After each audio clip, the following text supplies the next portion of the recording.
Hello ಮಕ್ಕಳೇ, ಈ ವಿಡಿಯೋದಲ್ಲಿ ಕೊಟ್ಟಿರುವ ಟೇಬಲ್ನ ಮಿಸ್ಸಿಂಗ್ ಪ್ರಾಡಕ್ಟ್ಸ್ನ ಕಂಡುಹಿಡಿಯೋಣ. ಇಲ್ಲಿ ಟೋಟಲ್ ಪ್ರಾಡಕ್ಟ್, ಮಾರ್ಜಿನಲ್ ಪ್ರಾಡಕ್ಟ್ ಮತ್ತು ಆವ್ರೇಜ್ ಪ್ರಾಡಕ್ಟ್ ಇದೆ. ಅದರಲ್ಲಿ ಕೆಲವು ಐಟಮ್ಸ್ ಮಿಸ್ಸಿಂಗ್ ಇದೆ. ಬನ್ನಿ ಕಂಡುಹಿಡಿಯೋಣ. ಸೊ ಫಸ್ಟು ಮಾರ್ಜಿನಲ್ ಪ್ರಾಡಕ್ಟ್ನ ಕಂಡುಹಿಡಿಯೋಣ. ಇಲ್ಲಿ 10 - 0 ಮಾಡಿದಾಗ 10 ಸಿಗುತ್ತೆ.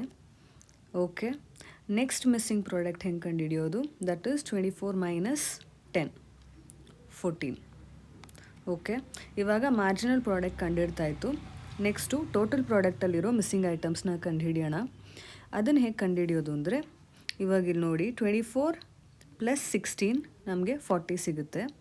ಅದೇ ಥರ 40 + 10 ದಟ್ ಈಸ್ 50.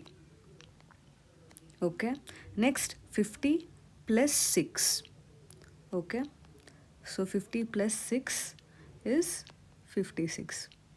ಇವಾಗ ಟೋಟಲ್ ಪ್ರಾಡಕ್ಟಲ್ಲಿರೋ ಮಿಸ್ಸಿಂಗ್ ಪ್ರಾಡಕ್ಟ್ಸ್ ಕೂಡ ನಾವು ಕಂಡುಹಿಡಿದ್ವಿ.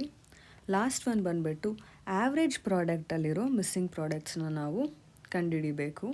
ಸೊ ಆವ್ರೇಜ್ ಪ್ರಾಡಕ್ಟ್ ಫಾರ್ಮುಲಾ ಏನು? ಇಲ್ಲಿ ಆವ್ರೇಜ್ ಪ್ರಾಡಕ್ಟ್ ಹೆಂಗೆ ಕಂಡುಹಿಡಿತೀವಿ ಅಂದರೆ, ಇಲ್ಲಿ ಟೋಟಲ್ ಪ್ರಾಡಕ್ಟ್ ಇರುತ್ತಲ್ಲ, ಅದನ್ನು ಡಿವೈಡೆಡ್ ಬೈ ಫ್ಯಾಕ್ಟರ್.